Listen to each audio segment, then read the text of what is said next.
Ram Krishna Hare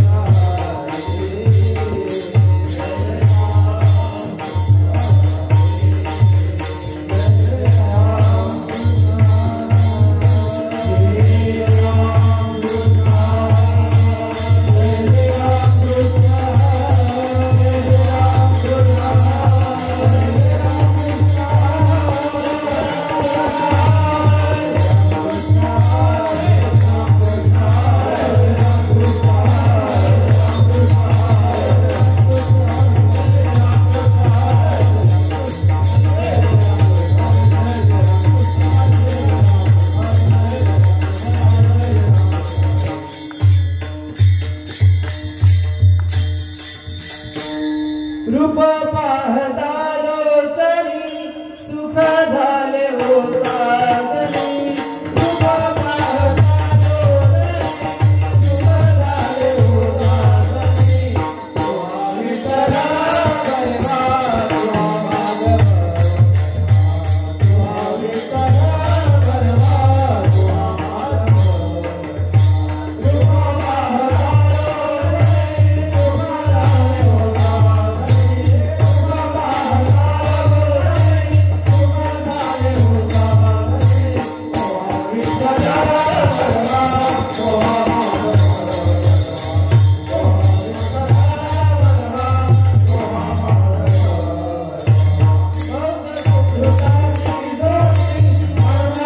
साधनी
विठ्ठला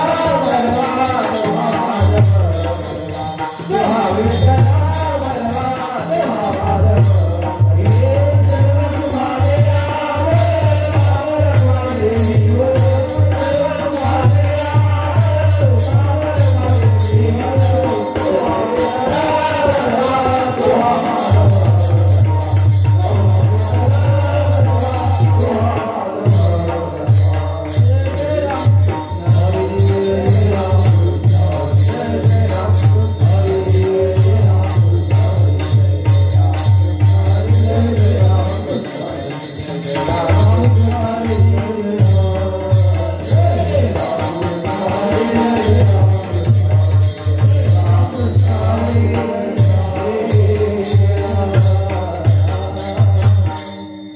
आवडे देवाची तो ऐका प्रकार आवडे देवाची तो ऐका प्रकार आवडे देवाची तो ऐका प्रकार आवडे देवाची तो ऐका प्रकार नामाचा उच्चार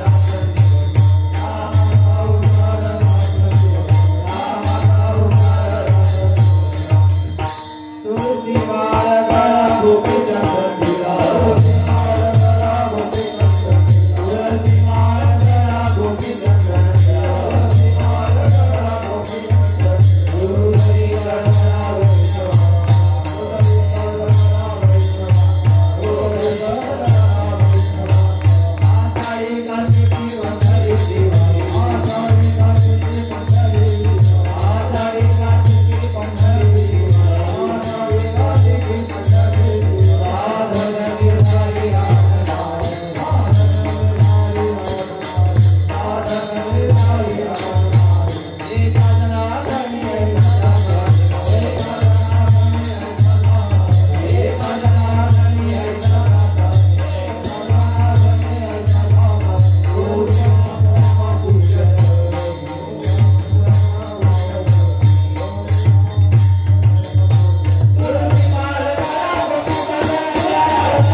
आवडे देवासी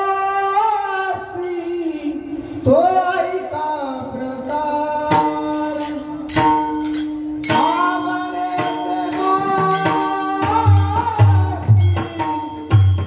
तो ऐका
आवडे देवासी तो ऐका प्रकार नामाचा उच्चार रात्रंदिवस तुळसी माळ गळा गोपी चंदन टिळा हृदयी कळवळा वैष्णवांचा आषाढी कार्तिकी पंढरीची वारी साधन निर्धारी आड नाही एका जनार्दनी ऐसा जाचा नेम तो देवा परम पूज्य जगी विठ्ठल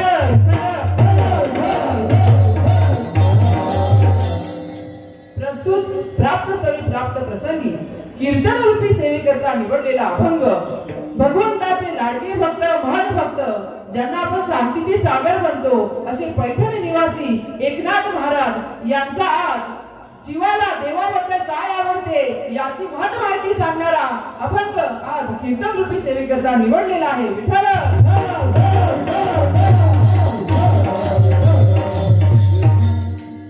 अभंगाला सुरुवात करण्यापूर्वी थोडासा परिहार देणे उचित ठरेल. श्री क्षेत्र गोलभर ते श्री क्षेत्र आळंदी देवाची हा पायी दिंडी सोहळा बघता बघता या सोहळ्याला आज 13 वर्ष पूर्ण झाली आणि आपण 14व्या वर्षामध्ये पदार्पण करत आहोत आणि हा निघालेला पायी दिंडी सोहळा आणि आजचा 6वा दिवस या 6व्या दिवसाच्या मुक्कामाच्या ठिकाणची सेवा ही माझ्यासारख्या पामराच्या वाट्याला यावी आणि तुम्हा सर्व संत मायबापांचं मला दर्शन घडावं हे मी माझं परम भाग्य समजतो. कारण की हे सगळ्यांच्याच नशिबात नसताना की तुम्हा सगळ्या संतांचं दर्शन मला या पामराला आणि तुमची सेवा करण्याची संधी मला कुठे मिळत असेल तर फक्त आणि फक्त या दिंडीमध्ये मिळते. म्हणून तुम्हा सगळ्या अबाल वृद्ध स्त्री माता बहिणी मावशी आत्या सगळ्यांच्या चरणी नतमस्तक होतो. पुन्हा पुन्हा त्रिवार वंदन करतो आणि सेवेला प्रारंभ करतो. विठ्ठल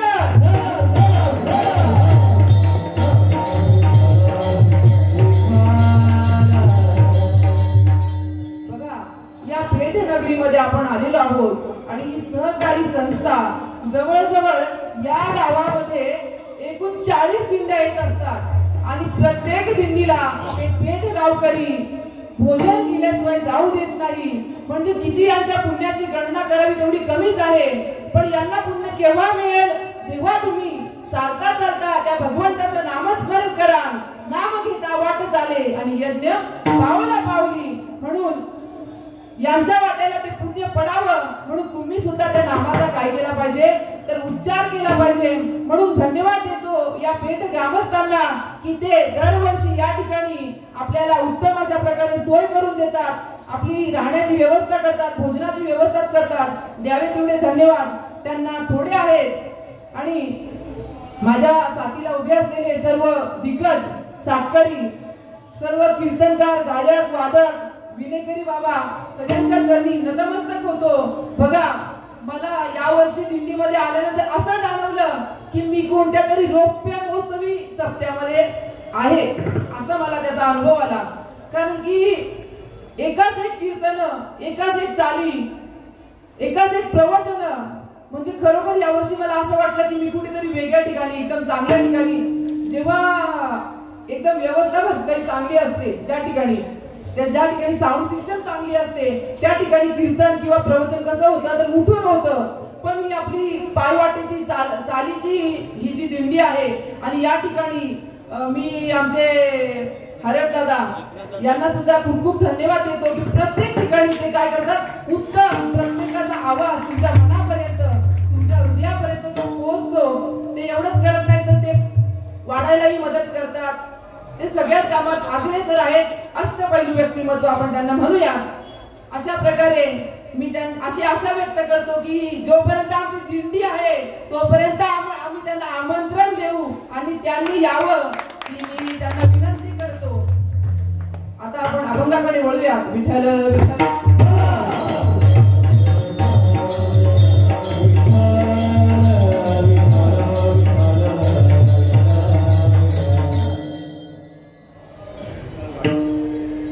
महाराष्ट्र ही संतांची भूमी आहे.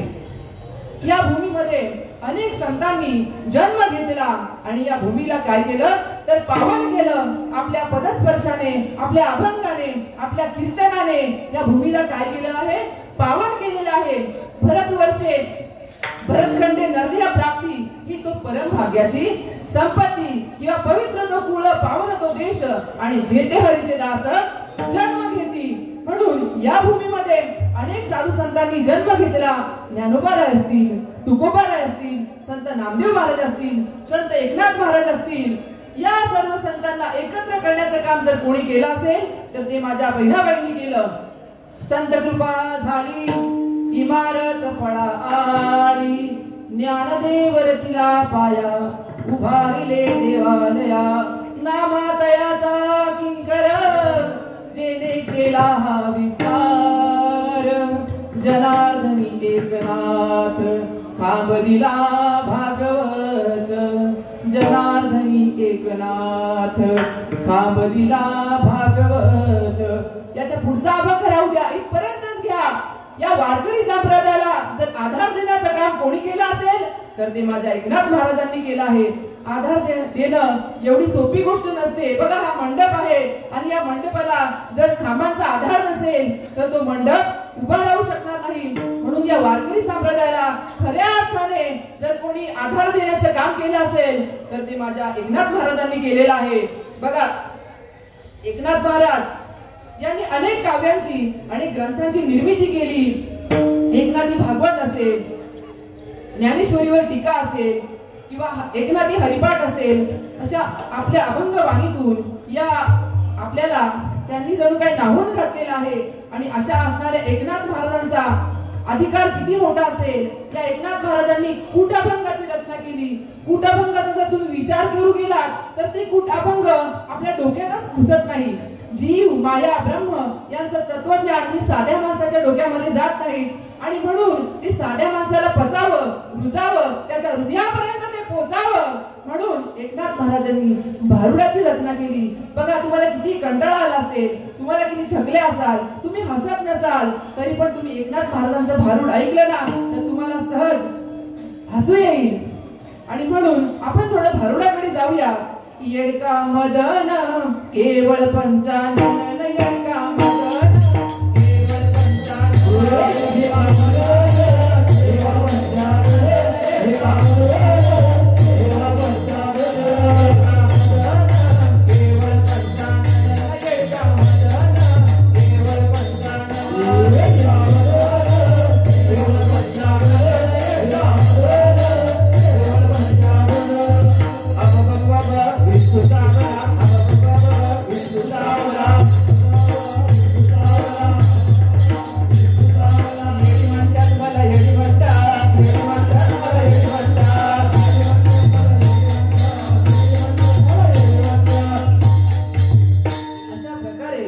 एकनाथ महाराजांची भारुड जर तुम्ही ऐकली तर तुम्हाला अतिशय आनंद होतो.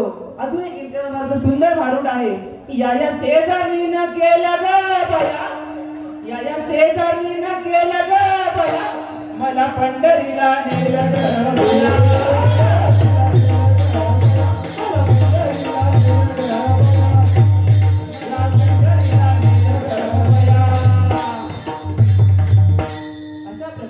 साध्या भाषेतून एकनाथ महाराजांनी जड जीवांचा उद्धार करण्यासाठी या भारुडाची काय केली तर रचना केली. अशा प्रकारे असणारे एकनाथ महाराज यांचा अधिकार किती मोठा आहे तर या जगाच्या मालकाने या भगवंताने 36 वर्ष त्यांच्या घरी काय केली चाकरी केली नोकरी केली.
द्वारकेची मूर्ती पांडवा घरी आणि पाणी वाये हरी कावडीने.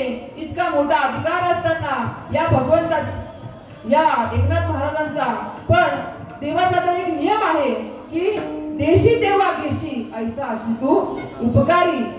मग या एकनाथ महाराजांच्या घरी देव राबलाच कसा असा प्रश्न तुम्हाला आम्हाला नक्कीच पडला असेल. बघा विठ्ठल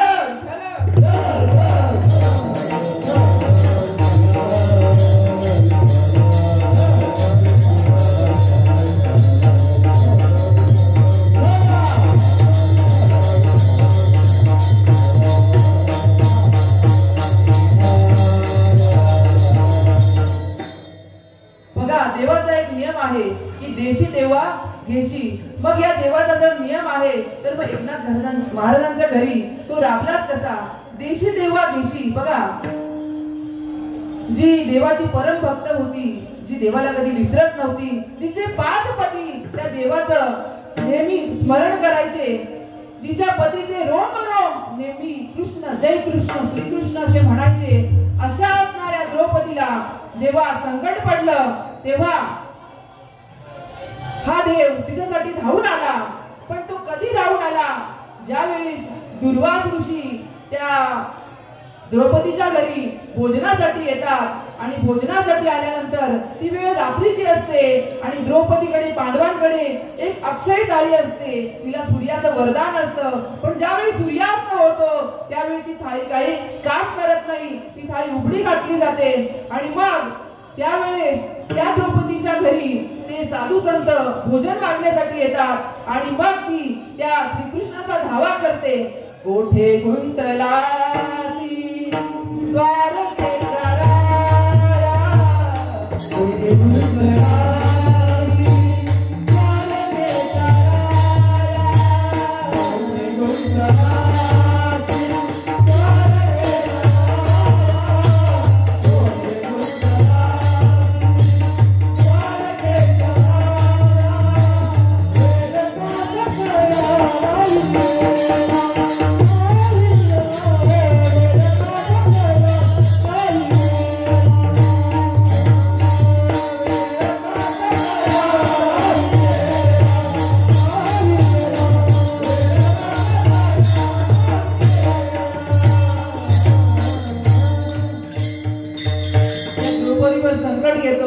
आणि त्यावेळेस तो भगवान परमात्मा त्या द्रौपदीकडे धावून येतो आणि मग त्या द्रौपदीला तो विचारतो, हे द्रौपदी मला खूप भूक लागलेली आहे, तू मला आधी काहीतरी खायला दे. तर सगळं खाऊन थाली उघडी घातलेली असते पण त्या थालीला एक भाजीचं पान चिटकलेलं असतं आणि ती एक भाजीचं पान खाऊन तो परमेश्वर एक ढेकर देतो. नवलच बोलायला लागेल ना त्याला, हे नवलच आहे. आणि मग ते पान खाल्ल्यानंतर त्या सर्व ऋषींना तो परमेश्वर जेवू घालतो. म्हणून देशी तेव्हा घेशी एवढंच नव्हे तर त्या द्रौपदीवर एक नव्हे तर अनेक संकट आली.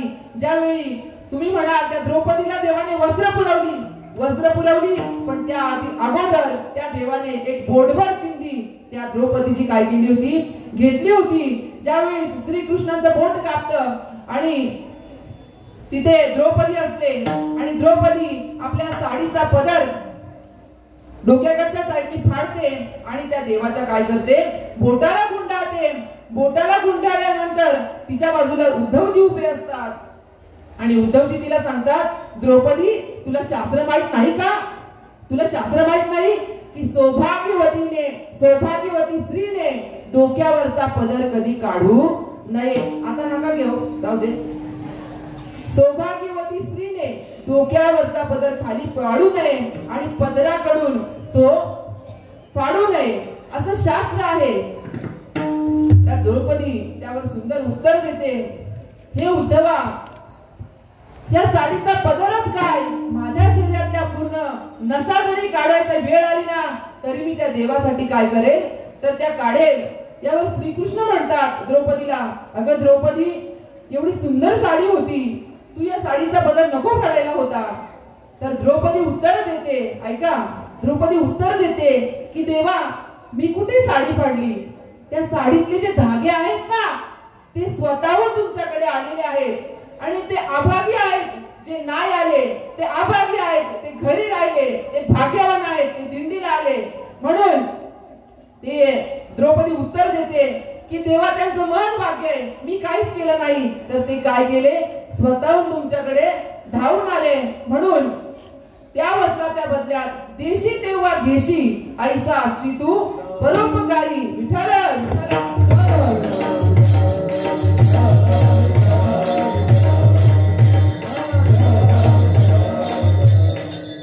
यासाठी व्यवहारातले उदाहरण बघा ना तुम्ही. एखाद्याला आपण आताची परिस्थिती बघा की आपण कामासाठी, शेतीच्या कामासाठी विशेष करून आपण मजुरांना बोलवतो आणि त्यांच्याकडनं अपेक्षा करतो की त्यांनी काय केलं पाहिजे, ही 540-700 मजुरी घे पण काम काय कर, व्यवस्थित कर. पण आता मजुरी तयार होत नाही. ते काय बोलतात, बाबा मी 700 घेईल, 9ला येईल आणि 5ला जाईल. झालं तर झालं, नाही झालं तर मला सांगू नको. अशी उलटी परिस्थिती झालेली आहे आताच्या काळामध्ये. आणि यापुढेही तुम्ही बघा, एखादं छोटं बाळ असू द्या, एक 1.5-2 वर्षाचं सुंदर गोंडस, त्याचे घारे घारे डोळे, कुरले कुरले केस, असं गोरं गोमटं बाळ जर तुम्हाला दिसलं तर तुम्हाला काय होतं, त्याला उचलून घेण्याची इच्छा होते किंवा त्याला पापा घेण्याची इच्छा होते. वाटतं की नाही?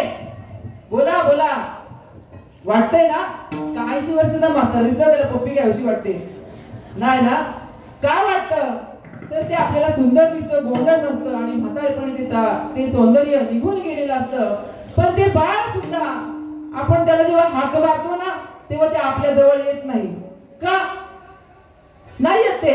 मग त्याला आपल्याला काहीतरी आमिष दाखवावं लागतं, त्याला रुपया दाखवायला लागतो, त्याला खेळणी दाखवायला लागतो. बाळा ये ये ये, मला पापाने तुला मी काय करतो, खाऊ देतो. म्हणजे लहान बाळ सुद्धा, त्याला सुद्धा माहित आहे की काहीतरी दिल्याशिवाय काहीतरी भेटत नाही. म्हणून जगाचा नियम आहे, देशी तेव्हा घेशी ऐसा अशी तू उपकारी. पण असा असणारा देव, असा असणारा भगवंत या नाथांच्या घरी राबलात कसा? विठ्ठल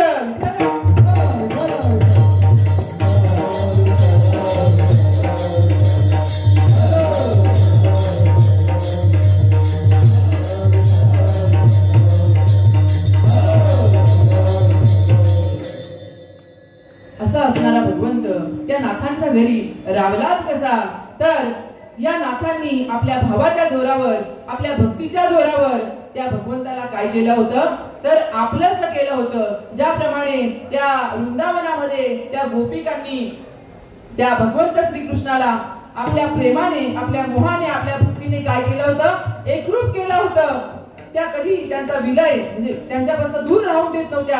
अशा प्रकारे नाथांच्या असणाऱ्या भक्तीने त्या देवाला काय केलं होतं, ऋणी केलं होतं. याच्याही पुढे जाऊन सांगेल की भानुदासांच्या कुळामध्ये, एकनाथांच्या कुळामध्ये पंढरपुरामध्ये भानुदास महाराज होते आणि या भानुदास महाराजांना देवाने शब्द दिला होता की मी तुमच्या घरी काय करेल, येऊन चाकरी करेल. बघा, कन्नड देशामध्ये कृष्णदेवराय राजा आणि या राजाने जेव्हा पंढरपूरच्या विठ्ठलाला त्याच्या राज्यामध्ये घेऊन गेला, तुंगभद्रा नदीच्या तीरावर अजूनही सेम पंढरपुरामध्ये जसं मंदिर आहे त्या ठिकाणी सुद्धा तसंच मंदिर आहे. आणि त्या ठिकाणी घेऊन गेल्यानंतर देव त्याच्यासोबत गेले. राजा होता तो, त्याला देवाबद्दल खूप मोह निर्माण झाला आणि त्याने देवाला विनंती केली की राजेश सुकुमार मदनाचा पुतळा रवी शशिवळा लोपलिया अशा असणाऱ्या भगवंताच्या मोहकृपाला तो भुलला आणि देवाला घेऊन गेला. घेऊन गेल्याच्या नंतर इकडे पंढरपूर ओस पडलं आणि प्रत्येक वारकऱ्याच्या डोळ्यामध्ये आसू यायला सुरुवात झाली. ते गहिवरून आले, त्यांचे भाव दाटून आले आणि मग भानुदास महाराज त्यांना सांगतात की मी त्या भगवंताला काय करतो तर घेऊन येतो. आणि मग भानुदास महाराज घेऊन गेले आणि त्या देवाला त्या पंढरपुरामध्ये परत घेऊन आले आणि त्या विटेवरती काय केला, उभा केला. कैवल्याचा पुतळा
ज्ञानोबा माऊली प्रगट झाले, त्याप्रमाणे श्री विठ्ठल त्या विटेवरती उभे राहिले आणि मग त्यांनी त्या भानुदासाला शब्द दिला की मी तुझ्या घरी काय करेन तर चाकरी करेन. आणि त्यांच्याच कुळामध्ये नंतर एकनाथ महाराज जन्माला आले आणि त्यांनी काय केला तर त्यांचा शब्द पूर्ण केला. असे असणारे एकनाथ महाराजांच्याकडे एक धरणेकरी आला आणि तो विचारू लागला की महाराज, माझी आहे ना आवडच पूर्ण होत नाही हो, मी किती काय केलं तर माझी आवडच पूर्ण होत नाही. एकनाथ महाराज म्हणतात की तुझी आवड काय आहे रे बाबा? तो बोलतो मला ठाण्याला जाऊन, मुंबईला जाऊन आणि गाड्याच्या गाड्या भाजी विकायची आहे. मग महाराज म्हणतात विक ना. अहो पण माझ्याकडे भाजी विकायला, एवढी भाजी विकायला गाड्याच नाहीये. मग महाराज म्हणतात गाड्या घे.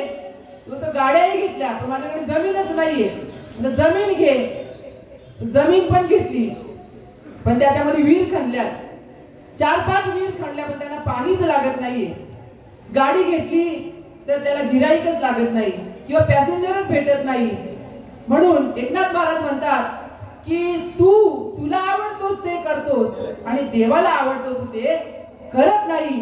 म्हणून तू जे देवाला आवडतं ते तू कर. हेच महाराज अभंगाच्या पहिल्या चरणात सांगतात. आवडे देवासी तो ऐका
देवासी तो ऐका प्रकार, नामाचा उच्चार रात्रंदिवस.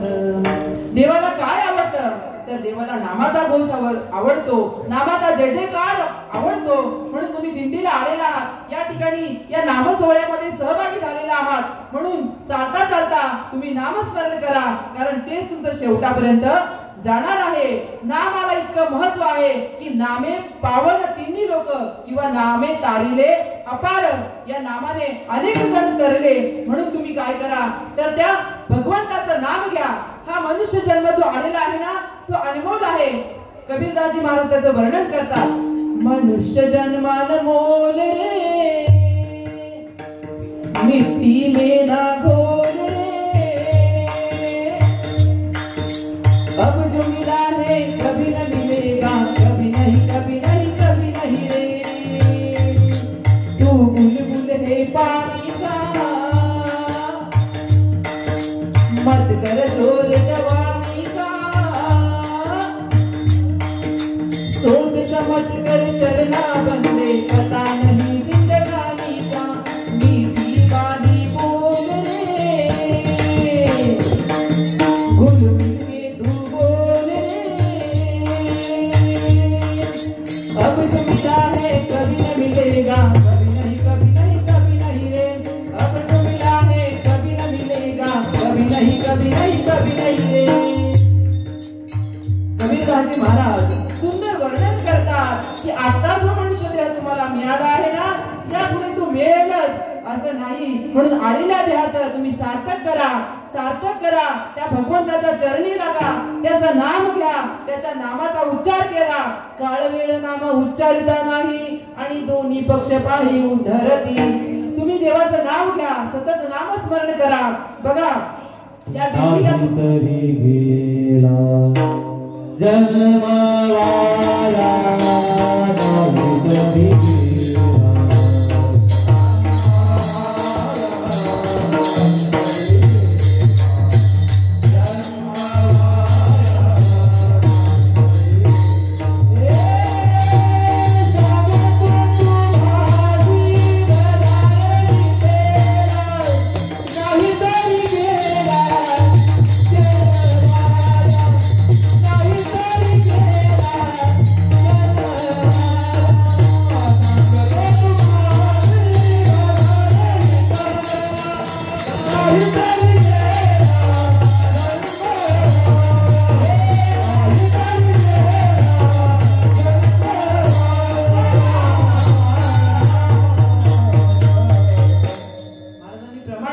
सांगतो तुम्हासी भजारे विठ्ठला, नाहीतरी गेला जन्म वाया. बघा या दिंडीला जर तुम्ही आलेला आहेत ना तर तुमची श्रद्धा, भक्ती, ज्ञान हे सगळं एकवटलं पाहिजे, ते इथे पणाला लागलं पाहिजे. तुम्हाला एक दृष्टांत सांगतो. बघा एक असा प्रदेश होता, 10-12 गावांचा तो प्रदेश असेल आणि त्या ठिकाणी 2 वर्ष झाली पाऊस काही पडलाच नाही. पाऊस न पडल्यामुळे असणारा पाण्याचा साठा हा संपुष्टात आला आणि पाण्याचा साठा संपल्यामुळे सगळीकडे काय झाला, हाहाकार माजला. सगळी लोक त्रस्त झाली. रोज लोक गावच्या पाटलाकडे यायची आणि त्याला सांगायची की बघा ना आपल्याला शासनाकडे काही मदत मिळते का, बघा ना काही योजना येते का, बघा ना असं काय होते का, बघा ना तसं काय होते का. अशा अनेक प्रकारचे ते मुद्दे त्या पाटलाकडे घेऊन जायचे. पण पुढे तो असंच सांगायचा की मी पुढे कळवलंय, शासन काहीतरी मदत करेल, पण कोणी काही मदत करत नव्हतं. मग जेव्हा सगळी दारं बंद होतात तेव्हा आपल्याला काय आठवतं, बोला, देव. जेव्हा आपल्यावर संकट येतं तेव्हा आपल्याला काय आठवतं, देव.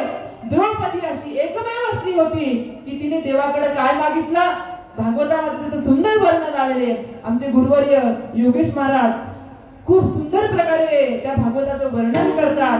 अनेक अनेक उदाहरणं की ते भागवताबद्दल देत असतात आणि त्यांचाच वसा किंवा त्यांचाच ठेवा हा इथे लक्षात राहतो. बघा द्रौपदी अशी एकमेव स्त्री होती की तिने देवाकडे काय मागितलं, दुःख मागितलं. का तर दुःखातच आपल्याला काय होती, त्या भगवंताची आठवण होते.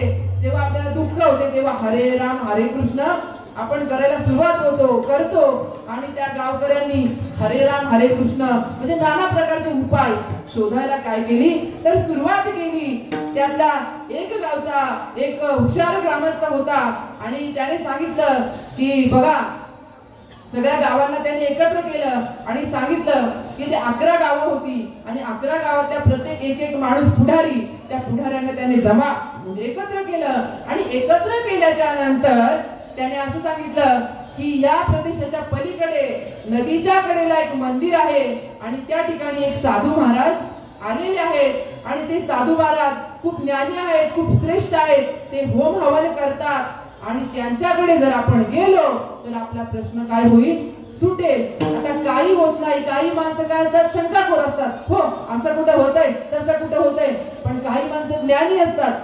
एवढं नाही झालं ना करून तर बघू. म्हणून नेहमी आपली थिंकिंग कशी पाहिजे पॉझिटिव्ह पाहिजे. Always think positive. नेहमी चांगला विचार करा. तुम्ही जेव्हा चांगला विचार करता ना तर त्यातनं चांगलंच घडतं. निगेटिव्ह भूमिका कधी करू नका, निगेटिव्ह विचार कधी करू नका.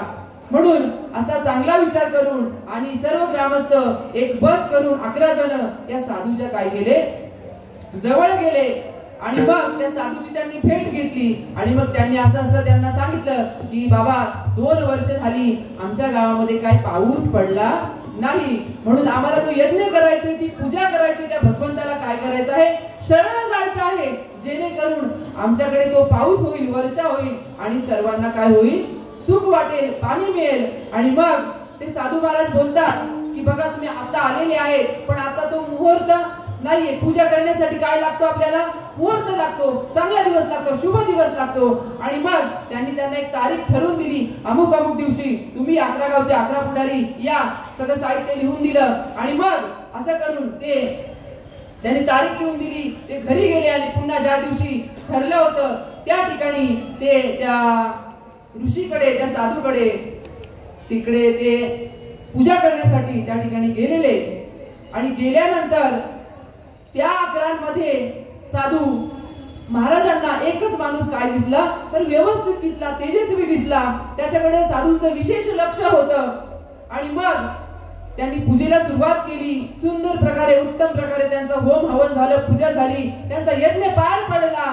आणि मग ते जायला निघाले आणि जायला निघाल्यानंतर 11 जण असे साधूंच्या समोर आले आणि मग ते साधूंना प्रश्न विचारतात की साधू महाराज आम्ही यज्ञ तर केला पण पाऊस नक्की पडेल ना. साधू महाराजांनी 11 जणांच्याकडे नजर फिरवली आणि साधू महाराज बोलू लागले की हे बाबांनो, तुम्ही 11 जण आलेले आहेत ना, तर 11 जणांच्या पैकी हा जो समोर माणूस उभा आहे ना त्याच्याच गावात फक्त पाऊस पडेल. सगळे एकमेकांच्या तोंडाकडे बघायला लागले. पूजा तर सारखीच केली, साहित्य तर सारखंच वापरलं, सगळे सामुग्री तर सारखीच वापरली, बसलोही पूजेला सारखे, मंत्र उच्चारी सारखेच केले, मग असं का. साधू महाराज सुंदर गोड प्रकारे उत्तर देतात. ऐका, साधू महाराज त्यांना सांगतात की तुम्ही जे आलेले आहेत ना 10 जण, तुमच्या मनामध्ये शंका आहे. तुमच्या मनामध्ये काय आहे शंका आहे की आम्ही पूजा तर केली पण पाऊस पडेल की नाही याची खात्री तुम्हाला नाहीये. पण हा जो माणूस आहे ना तो येताना त्याच्या जोडीला काय घेऊन आलाय तर छत्री घेऊन आलेला आहे. ज्या अर्थी तो छत्री घेऊन आलेला आहे त्याच्या मनामध्ये तो विश्वास आहे की मी पूजा केली आहे ना, साधू महाराजांच्याकडे गेलो आहे ना, तर पाऊस काय होईल 100% पडेल. आणि मग तो त्या गावामध्ये जातो आणि नेमकी ज्याने छत्री नेलेली असते त्याच्या गावामध्ये पाऊस पडतो. तुम्ही दिंडीला आलेत ना, तुम्ही दिंडीला आलेत पूर्ण विश्वासाने आले पाहिजेत, पूर्ण श्रद्धेने आले पाहिजेत. तुमच्या मनात कोणती शंका नको, तुमच्या मनात कोणती कुशंका नको की मी या दिंडीला चालले तर हे होईलच का. तुमच्या मनामध्ये श्रद्धा पाहिजे की मी हे जे बोलले ना, मी जे करते ना ते पूर्ण होणारच आहे आणि माऊली ती पूर्ण करून घेणारच आहे. अशा विश्वासाने जेव्हा तुम्ही दिंडीला याल तेव्हा तुमची वारी सार्थक होईल.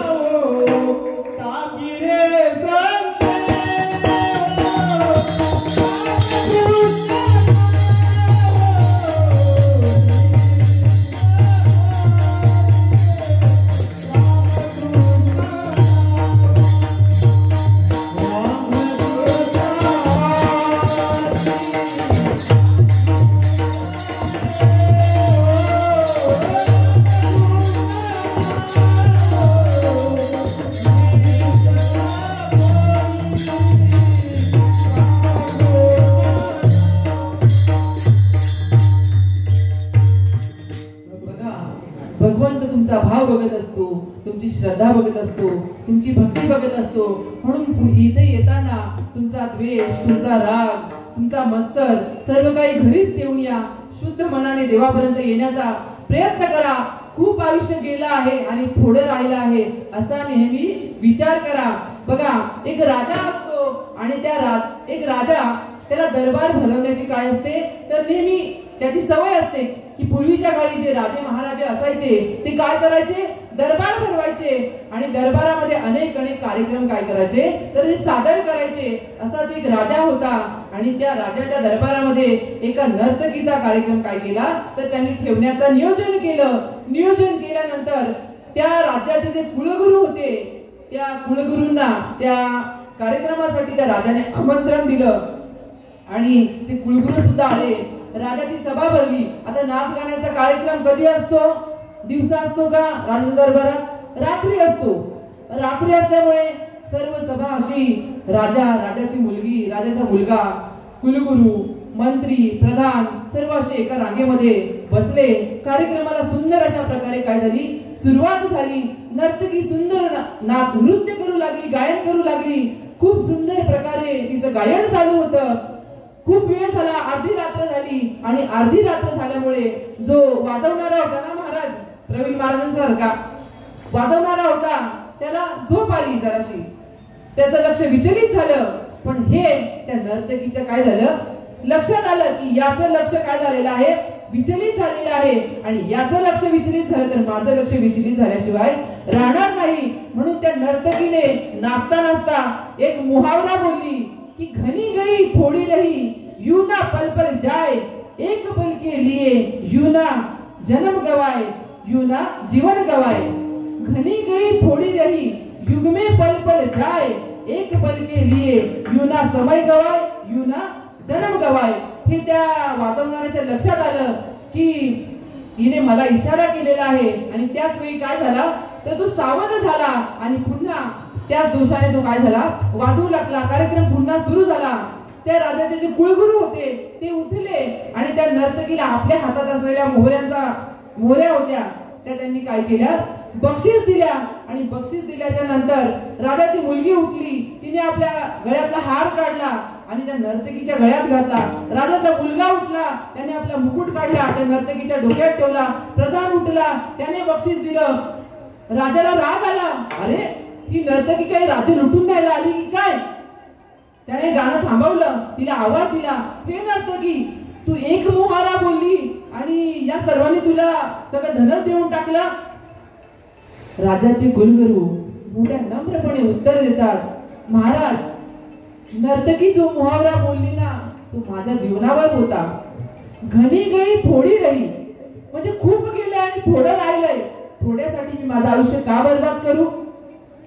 म्हणजे मी आयुष्यभर तपसाधना केली, आयुष्यभर पूजा केली, देवपूजा केली आणि थोड्यासाठी या तुमच्या सभेमध्ये येऊन बसलो, माझं जीवन काय झालं, व्यर्थ झालं. म्हणून माझी काय झाली, पूर्ण संपत्ती मी काय झाली त्याला दान करून टाकली. राजाने त्या आपल्या मुलाला विचारलं, तू का असं केलंस? तर म्हणतो, बाबा मी तुमचा खून करणार होतो, कारण तुम्ही माझं काही सांगूनच ऐकत नाही. तुम्ही स्वतःच राज्य काय बसले धरून बसले, तुम्ही स्वतःच चालवता. पण या नर्तकीने एक मुहावऱ्याने माझे डोळे उघडले की घनी गई थोडी रही, खूप गेलं आणि थोडं राहिलंय. थोड्यासाठी कशाला आयुष्याचा नाश करायचा? राजाच्या मुलगीला विचारलं, तू असं का केलंस? तर ती म्हणते, बाबा माझं खूप वय झालं पण तुम्ही माझं लग्नच करून देत नव्हते, त्यामुळे या असणाऱ्या राजाच्या मोहावता बरोबर मी पळून जाणार होते. पण या नर्तकीने माझे डोळे उघडले की घनी गई थोडी रही, खूप गेलं आणि थोडं राहिले. थोड्यासाठी कशाला कुणाला बट्टा लावायचा? आणि म्हणून मी तिला काय केला तर तो सोन्याचा हार बक्षीस दिला. एवढे बोलून त्या राजाचे डोळे उघडले, त्यांनी सर्व संपत्ती दान केली आणि तो जंगलामध्ये निघून गेला. बघा तुमचंही तसंच सेम आहे. खूप आयुष्य गेलंय आणि थोडं राहिलंय. या थोड्या आयुष्यात चांगलं करा ना, नाही तुम्हाला कोणाचं वाईट करताय, चांगलं करताय, वाईट तरी कधी कुणाचं करू नका. आणि म्हणून देवाला जे आवडतं, देवाच्या आवड अनेक आहेत, देवाला जे आवडतं ते तुम्ही करा. म्हशी आवडे गोचिड, गोचिडांना आवडे म्हशी. म्हणजे म्हशीला गोचिडाला म्हैस आवडते पण म्हशीला गोचिड आवडत नाही. म्हणून देवाला जी भक्ती आवडते, देवाला जे आवडते ते तुम्ही करा. हेच अभंगाचं दुसरं चरण.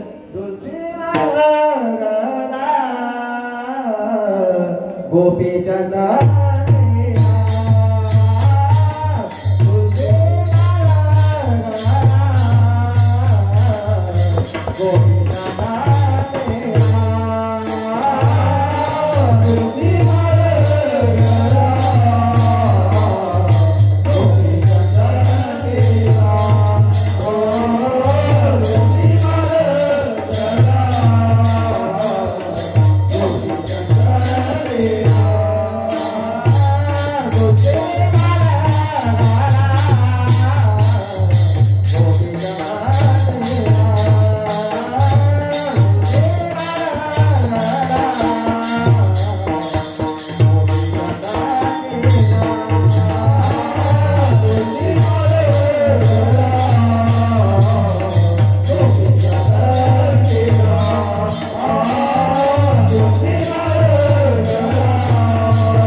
हृदयी गळवळा वैष्णवांचा.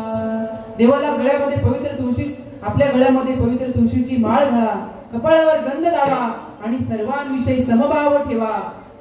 भूता परस्परे पडो मैत्र जीवांचे, किंवा नम्र झाले भूता तेने कोंडिले अनंता. सर्वांप्रती समभाव ठेवा, गळ्यामध्ये पवित्र तुळशीची माळ घाला, ते देवाला आवडतं. आपल्या कपाळावर गंध लावा. नेहमी सकाळी उठल्यानंतर माळकरी माणसाने आपल्या कपाळाला काय केला पाहिजे? गंध लावला पाहिजे. का लावला पाहिजे? तर ते आपल्या हिंदू धर्माचं प्रतीक आहे. आपला धर्म, आपली संस्कृती आपण दाखवून दिली पाहिजे. इतर धर्मांचा तुम्ही विचार करा, ते वेळात वेळ काढून आठवड्यातील एक दिवस आपल्या परमेश्वरासाठी देतात, पण आपला समाज हा मागे पडलेला आहे. आता त्याने जागे होण्याची काय आहे? गरज आहे. खऱ्या अर्थाने या हिंदू धर्माला, या हिंदू राष्ट्राला आता जागवण्याची गरज आहे. हे कोणी सांगितलेलं आहे? देवाने सांगितलेलं आहे की ज्या ज्या वेळेस या धर्मावर ग्लानी येईल तेव्हा तेव्हा मी काय होईल? अवतार घेईल. यदा यदा ही धर्मस्य ग्लानिर्भवति भारत. जेव्हा जेव्हा या धर्मावर ग्लानी येईल. बघा, आपल्या घरामध्ये आपण हरिपाठ करतो, आपल्या घरामध्ये आपण अभंग बोलतो, काकडा करतो, तो आपल्या मुलांना दाखवा, आपल्या मुलांना शिकवा. आज काळाची गरज आहे. इतर धर्म आपल्या लहान मुलांना त्यांच्या सोबत घेऊन जातात, त्यांची मंदिरं दाखवतात, त्यांना देवाची जाणीव करून देतात, त्यांना आपले उपवास सांगतात, त्यांना व्रत सांगतात. पण आपल्या मुलांनी जर कधी विचारलं ना की बाबा आज मी उपवास धरू, आज मी उपवास करू, बाळा तू अजून लहान आहेस. पण वडील येते, वडील जे जे करतील त्या नाम धर्मनीती. म्हणून तो जर बोलला ना की उपवास धरू, बाळा धर. त्याला काहीच माहित नसते की उपवास म्हणजे काय आणि त्याला काय खायचं असते. त्याने भात खाल्ला तरी त्याला काय सांगायचं? बाळा तुला आज उपवासच आहे. ही सवय आपण काय केली पाहिजे? लहानपणापासून त्या आपल्या मुलावर रुजवली पाहिजे. म्हणून का तेव्हा काय होईल? तर त्या आपल्या धर्माचा प्रचार होईल. सौम्य बोला, कमी बोला, चांगलं बोला, घरामध्ये शुद्ध वातावरण ठेवा. त्याने काय होईल? तर मुलांवर चांगले संस्कार होतील. जेव्हा तुम्ही हरिपाठ करता, काकडा करता, तेव्हा आपल्या मुलांना सोबत घेऊन बसा, त्यांना दाखवा. हल्लीच्या मुलांना राम कोण, कृष्ण कोण हे सुद्धा माहित नाही. तुम्हाला सांगतो, तुम्ही आपल्या मुलांना इंग्लिश मीडियम मध्ये पाठवता.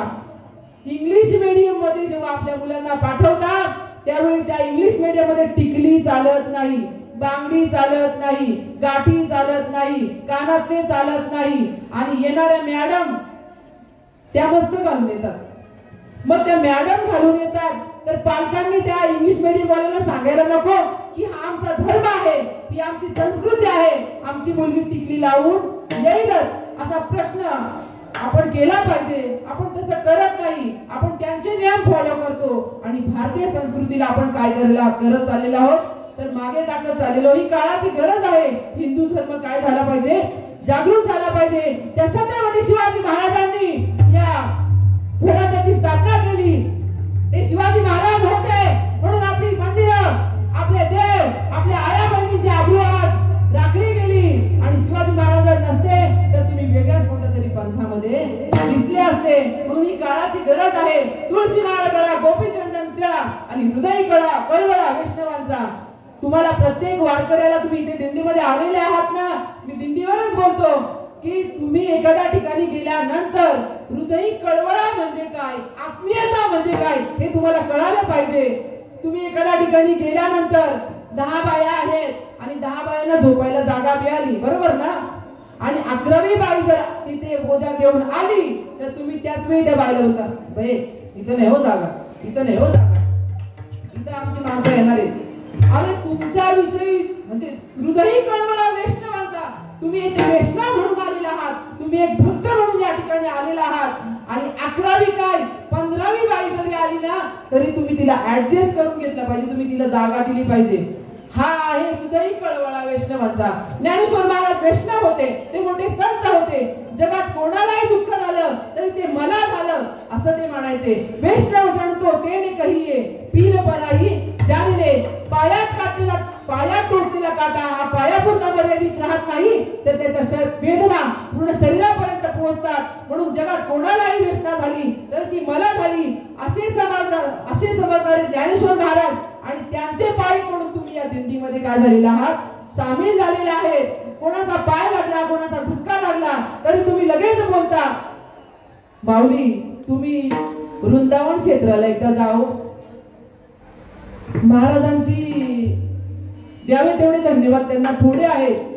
त्या वृंदावन मध्ये जाण्याचा योग माझ्या वाट्याला आला. मी माझ्या पूर्ण कुटुंबाला घेऊन त्या ठिकाणी गेलो होतो आणि त्या ठिकाणी त्या भूमीवर त्या देवाचा काय आहे, प्रभाव आहे. तुम्ही तिथे गेल्यानंतर दुसरा कोणी काहीच बोलत नाही. राधे राधे, हरे प्रभू. महाराजांनी आम्हाला वेगळीकडे म्हणजे माणसं खूप असल्यामुळे एका वेगळ्या ठिकाणी ऍडजस्ट केलं होतं आणि त्या ठिकाणी ऍडजस्ट केल्यानंतर माझ्या जोडीला ज्या मावल्या आल्या होत्या ना त्या गावाकडच्या असल्यामुळे त्यांना गरम पाणी पाहिजे होतं आणि गरम पाणी पाहिजे होतं तर त्या नुसत्या माझ्याकडे येत होत्या. महेश रूम दिला आपल्याला पण गरम पाणीच नाहीये रे, गरम पाणीच नाही, एवढी थंडी आहे, आंघोळ कशी धुवायची, नाही नाही आम्ही म्हातारे, तू महाराजांना सांग काहीतरी कर. मावशी बोललो हो हो थांब जरा, सगळी सोय होईल आपली, तुम्ही घाबरू नका, आताच आपण आले. त्या नुसत्या त्या मॅनेजरकडे जायच्या, ए तो गिझर बंद आहे, तो फॅन बंद आहे. बोललो मावशी आपण आता झालो, व्यवस्था होईल, जरा थांबा तुम्ही. पण त्या ऐकतच नव्हत्या. त्या मॅनेजरने ना त्यांच्या मालकाला फोन लावला आणि मालकाला ज्यावेळी फोन लावला ना त्यावेळी त्या जो धर्मशाळा होती ती बिल्डिंग, त्या बिल्डिंगच्या मालकाचा फोन माझ्याकडे त्याने दिला आणि माझ्याकडे दिल्यानंतर मी त्याला बोलायला लागलो की क्या आपकी धर्मशाला है, या गरम पानी नहीं, इतने बूढ़े आदमी हमारे कैसे नहाएंगे, जे म्हातारी माणसे कसे अंग धुणार ना. तर तो बोलतो प्रभूजी, ओ प्रभूजी सुनो ना. कोण होता, शेठ होता. एका क्षणात तो बोलला ए बाबा नाही तुला पटत ना, जा तू दुसरी धर्मशाळा बघ. तो काय बोलला मला, प्रभूजी सुनो ना मेरी बात, आप सुन रहे हो ना. मी काहीच बोललो नाही. काय बोलणार आता आपण, मी जेवढं जोरदार बोलत होतो आणि तो बोलतो प्रभूजी सुनो ना मेरी बात, हमारे यहाँ ना नवंबर में बोलतो गीजर चालू होता है, उससे पहले किसी भी धर्मशाला में हम गीजर लगाते नहीं. मी फोन देऊनच दिला डायरेक्ट. बोललो म्हणजे एवढी नम्रता. आपण प्रत्येक भूमीमध्ये गेल्यानंतर काहीतरी शिकलं पाहिजे. सर्वजण भक्तीमध्ये तल्लीन झालेले त्या ठिकाणी. रिक्षावाल्याला तुम्ही काही बोला तो राधे राधेच बोलतो, तुम्ही ओरडा आले तर ए भैया उधर से छोड़ ना, भाई उधर से छोड़ ना. प्रभू जी राधे राधे राधे राधे, याद रखिए याद रखिए.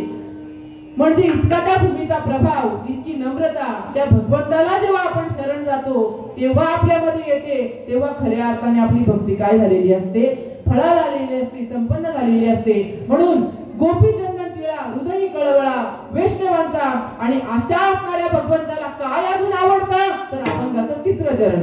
आषाढी कार्तिकी पंढरीची वारी,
आषाढी कार्तिकी पंढरीची वारी साधन निर्धारी आण नाही. देव म्हणतो तुम्ही आषाढी कार्तिकीची वारी करा. हे मला काय होतं आवडतो. इतर वेळेस तुम्हाला नाही यायला जमत, इतर वेळेस तुम्हाला कामं असतात ना, पण या दोन एकादशी आषाढी आणि कार्तिकी या दिवशी तरी मला काय करा, आठवा, माझी भेट घ्यायला या वारीची परंपरा.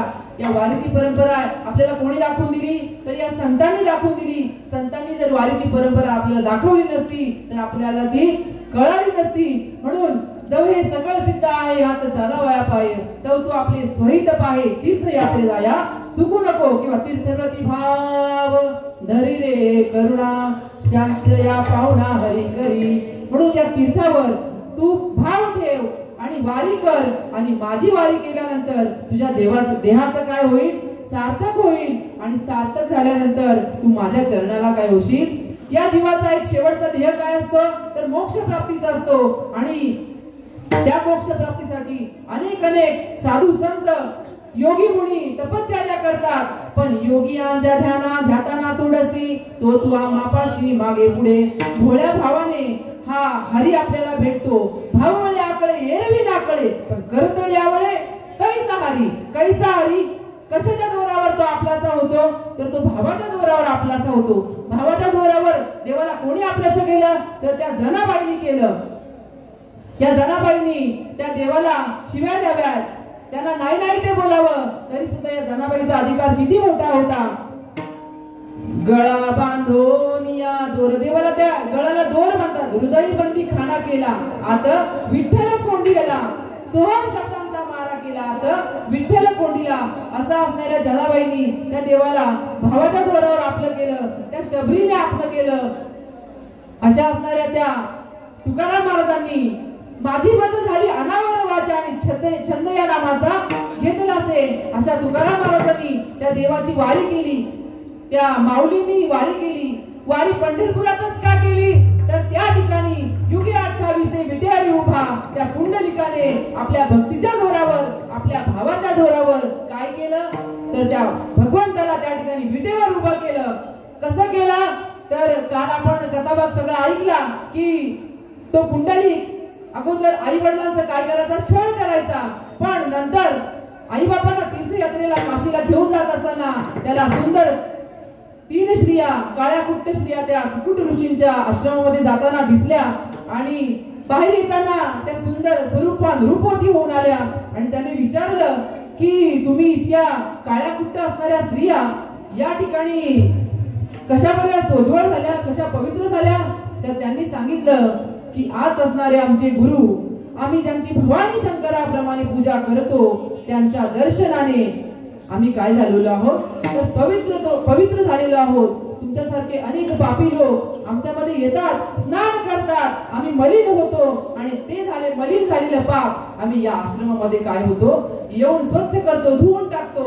आणि म्हणून त्या पुंडलिकाला बोध झाला. त्याने आई वडिलांची इतकी सेवा केली की स्वतः भगवंत एका भुंग्याचं रूप घेतात आणि त्या पुंडलिकाची काय करतात, मांडी पोखरतात. रक्ताचा श्राव चालू होतो तरी सुद्धा तो पुंडलिक काय होत नाही, डगमगत नाही. देव त्याच्या समोर उभे राहतात, काहीच देता येत नाही. म्हणून एक वीट फेकतो आणि युगे 28 आपल्या भक्तीच्या जोरावर त्या देवाला काय करतो, उभं करतो आणि त्या पंढरपुराचं नाव लौकिक करतो. देवाकडे वरदान मागतो की माझ्या अगोदर, तुझ्या अगोदर माझं नाव आलं पाहिजे. म्हणून आपण काय बोलतो, पुंडलिक विठ्ठल श्री ज्ञानदेव पंढरीनाथ भगवान माऊली ज्ञानेश्वर महाराज, जगद्गुरु तुकाराम महाराज. अशा प्रकारे आपण त्या नामाचा जयघोष करतो. अशा प्रकारे तुम्ही काय करा, तर भक्तिभावाने श्रद्धेने त्या देवाची वारी करा. नक्कीच तुमच्या जीवनाचं कल्याण झाल्याशिवाय राहणार नाही. आणि मग असं सर्व केल्यानंतर काय करा, तर आवडीने त्या देवाचं नाव घ्या. आवडीने देवाचं नाव घेतल्यानंतर गळ्यामध्ये पवित्र तुळशीची माळ घाला, कपाळाला गंध लावा, आषाढी कार्तिकी पंढरीची वारी करा. आणि असं जर तुम्ही केलं तर ते अभंगाच्या शेवटच्या चरणावर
देवा परम पूजा लगी कैसा ने. तर आषाढी कार्तिकी पंढरीची वारी आणि साधन निर्धारी आड नाही. अशा प्रकारे जर तुम्ही देवाची भक्ती केली तर नक्कीच तो भगवंत तुम्हाला काय झाल्याशिवाय भेटल्याशिवाय राहणार नाही. आणि म्हणूनच तो भगवंत तुम्हाला भेटावा म्हणून आपण त्या नामाचा गजर करूया. विठोबा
तुळसी माळ गळा गोपी चंदन टिळा हृदयी कळवळा वैष्णवांचा आषाढी कार्तिकी पंढरीची वारी साधन निर्धारी आण नाही एका जनार्दनी ऐसा ज्याचा नेम तो देवा परम पूज्य जगी. या अभंगावर माझ्या बुद्धीला पटेल असं बोलण्याचा मी प्रयत्न केला. जे काही चांगलं असेल ते माझ्या गुरुवर्यांचं समजून गुरुवर्य योगेश महाराज घरत गुरुवर्य गणेश बाबा भालेराव यांचं असेल असं समजून ते तुम्ही आत्मसात करा. जे काही वाईट असेल ते माझ्या बुद्धीचा दोष समजून मला परत करा. बघा या दिंडीनी या माझ्याशी जे नातं जोडलेलं आहे ते मी या शब्दात वर्णन करू शकणार नाही.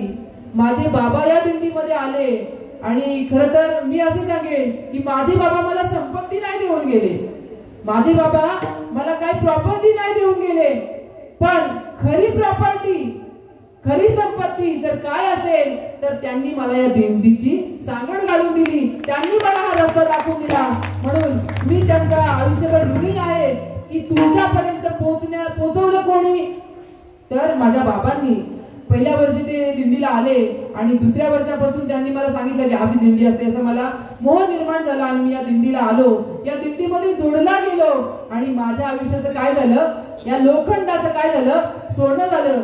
आमच्या भेरीताईंनी सांगितलं की तुम्ही देवाकडे जाताना पित्तळ चांदी तांबा असं जाऊ नका तर तुम्ही लोखंड म्हणूनच जा. आणि लोखंड म्हणून गेला तर त्या परिसराचा तुम्हाला नक्की स्पर्श झाल्याशिवाय राहणार नाही. ही माझ्या मागे उभी असणारी जी मंडळी आहे ना this is my support system. All is my support system. आज मी काही इथे उभा आहे ना ते केवळ महाराजांच्या मुळे आणि या सगळ्या मुलांच्या मुळे इथे उभा आहे. बघा एका जनार्दनी भोग प्रारब्धाचा आणि हरिकृपे त्याचा नाश झाला. गेल्या वर्षी दिंडीमधून गेल्यानंतर दुसऱ्याच दिवशी माझा जो हा डावा पाय आहे ना तो पूर्णपणे बधीर झाला होता. पूर्ण मला चालताच येत नव्हतं. तो बॅलन्स करत नव्हता. मला उभं राहता येत नव्हतं. मला बसता येत नव्हतं. काहीच करता येत नव्हतं. झोपूनच राहायला लागायचं. आणि ही जर दिंडी नसती ना म्हणजे ही जर मुलं नसती ना महाराज नसते ना माझा पाय पण चांगला झाला नसता. मी यावर्षी मला चालण्याची खूप इच्छा आहे. मी गेल्या वर्षी गाडी बसलोच नाही. पाय दुखत होत मी बसलोच नाही. पण आता सगळे मला सांगतात जास्त चालू नको हा. मला बायकोचा पण फोन येतो हो जास्त चालू नका तुम्ही गाडीत बसा. या लोकांनी काय केलं तुम्हाला माहित नसेल. मी काहीच केलं नाही पाय बधीर झाल्यानंतर. पण या पोरांनी या महाराजांनी माझ्यासाठी यावं आणि स्वतः गाडी बघावी. ते आपले गुरुमाऊली दसाडे मी हे महाराज मला खंडीला घेऊन गेलो. त्या गाडीमध्ये मला बसल्यानंतर वेदना व्हायच्या. त्यांनी एका मिनिटात गाडी बदलली. स्वतःची गाडी घेऊन आले आणि मला त्या गाडीमध्ये टाकलं. देसले बाबा असतील गोळे बाबा बेलवली काका असतील माझ्या घरच्यांनी मला बघितलं नाही. पण मी त्या पायाकडे लक्ष देत नव्हतो ना. अजय मला सारखे फोन करायचे महाराज तुम्ही दुर्लक्ष करू नका. आम्ही उद्या येतो गाडी घेऊन. बबलू जावाय हे काय माझ्या बहिणीचे सखे नवरे आहेत, हे काय माझे जावई आहेत. पण कोणत्या गावचे, ढाकण्या गावचे ते माझ्यासाठी रोज 4 वेळा त्यांनी मला स्वतःच्या खर्चामध्ये पोरं घेऊन गेली आणि माझा काय केला, इलाज केला. एवढे माझे नातेवाईक पण करू शकणार नाही. म्हणून आयुष्यभर त्या सगळ्यांचा, अरविंद असेल, अजय महाराज असतील, गणेश असेल, माझे परम मित्र पांडुरंग या ठिकाणी दिंडी, मला खूप आनंद होतो की मी मित्र कसा असावा असे स्टेटस याच्यावर झळकत असतात नेहमी इंस्टावर किंवा फेसबुकवर. मित्र कसा असावा तर मित्र पार्टीला घेऊन जाणारा नसावा, तर मित्र त्या भगवंताबरे, त्या कीर्तनामध्ये, त्या हरिपाठामध्ये घेऊन जाणारा असावा. उत्तम उदाहरण पांडुरंग महाराज. मी त्यांना एकट्याला घेऊन आलो, पण त्यांच्यामुळे आज 20 लोकांना का होईना, 25 लोकांना का होईना या हरिनामाचा लाभ होतो. खरंच मी त्यांचाही ऋणी आहे. माझ्या न कळत या पोरांनी मला 2 महिने दुकान बंद होतं, माझ्या अकाउंटवर पैसे पाठवले. कोण पाठवणार आहे, कोण करणार आहे असं, आणि केवळ या दिंडीमुळे ते शक्य झालं. मला 2 महिने काही म्हणजे जो त्रास झाला तो हरिकृपे त्याचा नाश झाला असंच मी म्हणेन. महाराजांचं तर काही वर्णनच करायला नको. या ठिकाणी तुमच्या सर्वांच्या चरणी, आबाल, वृद्ध, महिला, माझे मित्र, या सगळ्या भगिनी यांच्या चरणी नतमस्तक होतो आणि सेवेला पूर्णविराम देतो. ज्ञानेश्वर